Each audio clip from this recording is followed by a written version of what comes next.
today we start the show by asking the question as, where do you rank Bill Self after Jay Wright winning his second national championship?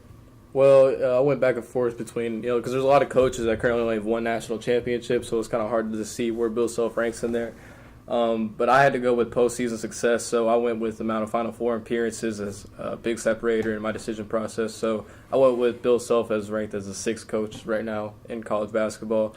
You can make an argument for him to be higher because of his success that he's had in the regular season, but because of guys like Roy Williams and Dre Wright now having multiple national titles and Calipari and Izzo having more Final Four appearances, I decided to put them ahead of Bill Self.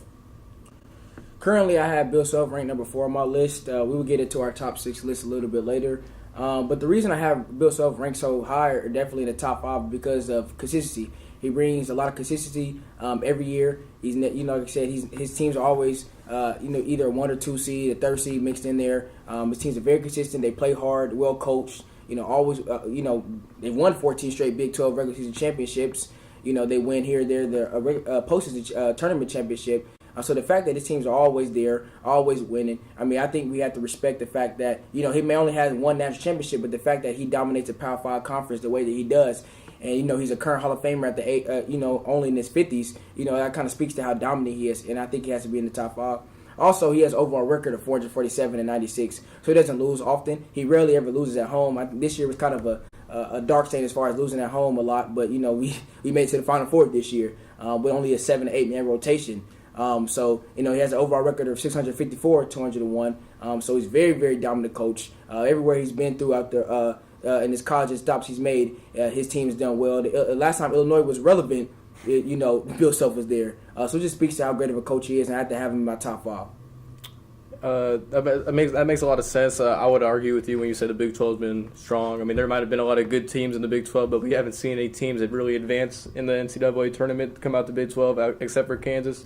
There's only that one Buddy Hield Oklahoma team when you think about recent history. So, Texas Tech and West Virginia had a pretty good tournament run, but everybody got slaughtered by Villanova. A lot of good teams, but there's been no Kentucky, 2012 Kentucky, or 2016 Villanova, 2015 Villanova in there that could have gave y'all a real good competition for that regular season conference championship. Kevin Durant played in the Big 12. They tied you. They tied you that year. They won the Big 12. So what is your point? They tied you. You shared the regular season title that year. So you shared it. Then that means he won too, which means that he actually came in first as well. We still had the same record. We won the you have the same record, so y'all can claim that. Right? And Mizzou. Last time I checked, last time I checked, Bill Self was. Last time I checked, Mizzou was in the Big 12. Yeah, Phil Pressey got found, and we should have won that game and tied y'all that year. You can say all that, but we won championships when you guys were in there too.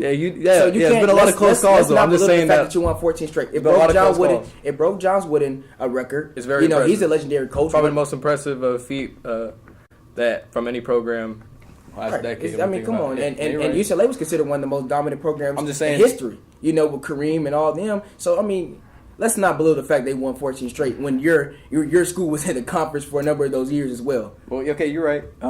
Since Bill Self's gone there, he's definitely owned that conference. But when I looked at who I would rank in front of Bill Self, one of the factors I did was, how many times have you really elevated a program? Anywhere Bill Self's been, he's won, but he hasn't taken 3 programs to the Final Four like John Calipari did. So that's part of the reason I had to put Coach. Everywhere he's been at, he's been a scandal. You know what I'm saying? Oh, it may not be always his fault. It's not his fault. It hasn't been his fault. Marcus Camby took money. That was Memphis, not he had a scandal. Derrick Rose cheated on his ACT. These are major violations. And every school has violations. I'm not going to sit up here and act like, these schools don't have violations. But every year, the previous 2 schools you've been at, there's been, some questions raised. And then you bail out right before the NCAA. He didn't bail him out. He made those programs. He left UMass right before they got penalized. He left Memphis right before they got penalized. He's a smart man. He's smart. I was about to say. What would you have done if you're in the same situation? The way he wears his hair represents his personality. He's a slickster. Yeah, I feel him. But he's he may say what you want about him. He did take those programs to heights that they had never seen before. He's a dominant Not Kentucky, coach. But he's definitely part of the reason Kentucky's in there. 6 Final Fours and 19 tournament appearances, championship. That championship really stamped his name among these coaches that can be even considered for near top of the list. And he beat Bill Self that year. And he had Anthony Davis. almost 78 win percentage, 720 and 204 career record. So he's definitely somebody that you have to consider when you look at these lists. Tom Izzo, he hasn't that championship in 2000. You know, it's been a long time since he's been. I wasn't even born in 2000. Yeah, I was just a baby.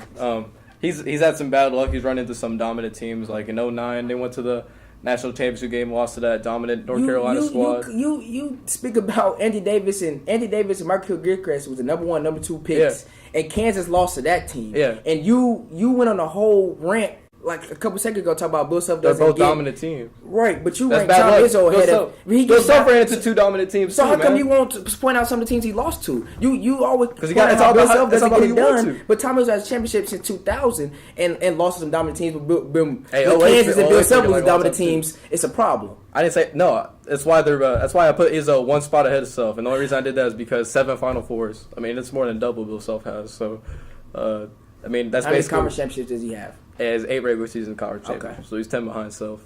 Yeah, but I mean, he also got that. That championships are really all he needed for his legacy. I mean, if he gets another one, I mean, can we get some current championships? You know.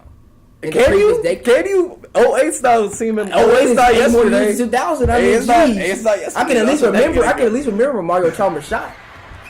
I mean, okay. If you ask me to name a player on Izzo's championship team, I couldn't do it. Who's currently in the league from that 2000 Michigan State team? I couldn't tell you. Exactly. I couldn't tell you. But my top 6 goes in as follows: is Coach K. You know, you can't argue with that. I mean, he has over 1,100 career wins, the most by either a woman or a man in college basketball history. So, I mean, he's a 5-time national championship. You know, has great teams, a number of great historic teams. You got Coach K number 1, 2. Yeah, Roy Williams has number 2. You know, a lot of people he doesn't get as much attention as he deserves because I think it's overshadowed by Coach K in his own conference. It kind of reminds me of the Brady and Peyton Manning situation, where Peyton Manning was dominant as well as a legendary coach, but he doesn't get praised as much as he may have been because of how dominant Tom Brady was. Well, I think Roy Williams has gotten his due. I mean, he's won 3 titles since he went to North Carolina. 4 Final Fours in 10 years. I don't think he's been. Yeah. He doesn't get talked as much as he's also never lost in the first round of the NCAA tournament. So he's very consistent and very dominant.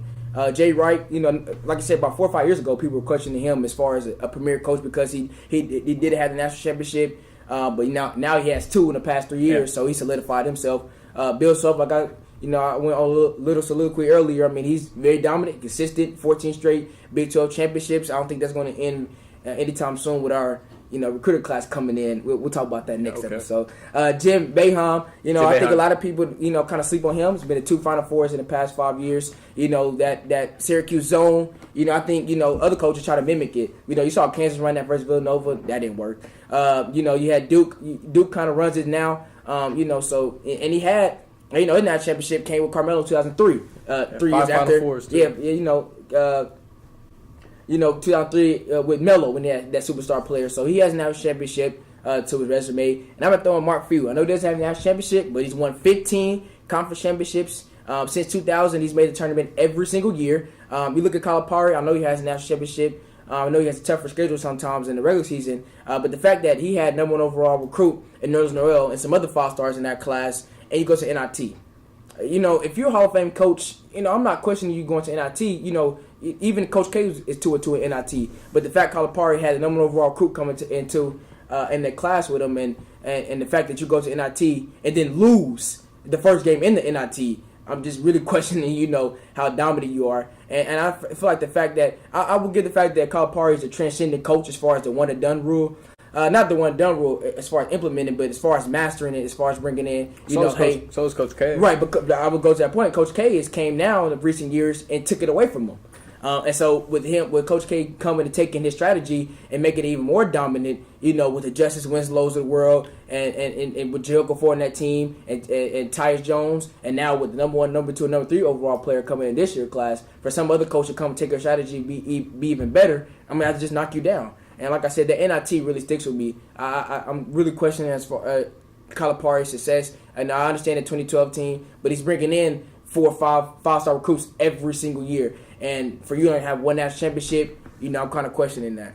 Yeah, I can see that. I still think what Calipari's done is, I mean, he has had that NIT year, but more often than not, you'll see Kentucky competing for the SEC championship and also making the tournament. You talk about Big 12 being weak. SEC is SEC's had more Final Four teams appear y'all than suck with the Michael Big 12 Porter in the last this year. decade. So I mean, Mizzou had a good year in the SEC. You saw what they did in the tournament. Well, I mean, I wouldn't put Mark Few on that list ahead of guys like John Beilein and Bob Huggins, guys who have had multiple Final Four appearances and are at power conferences and they've had success there. I mean, Gonzaga. I mean, you can win Gonzaga. You can win the WCC multiple years in a row, but I don't think that's as impressive as what these guys are doing in these power conferences. Not winning 14 straight Big 12 titles. Hey, yeah, but I mean, like Bob Huggins. I mean, how many does Mark Few have? Mark Few has 17 conference titles. I mean, Huggins has 11, and he's done it at more tougher competition when you consider the conference that he's coached at. So I'll put Huggins ahead of Mark Few.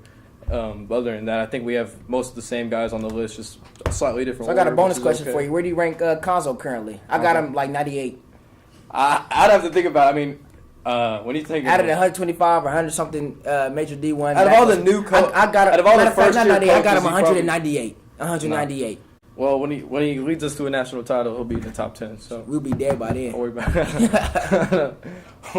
it. Does a meteorite coming? Thanks for watching this episode. Please leave a like and subscribe down below. And be ready for next week's episode when we talk about the recruiting classes coming in for Mizzou and Kansas's basketball teams. If you disagree with our list or have any comments referring our list, you can comment down below.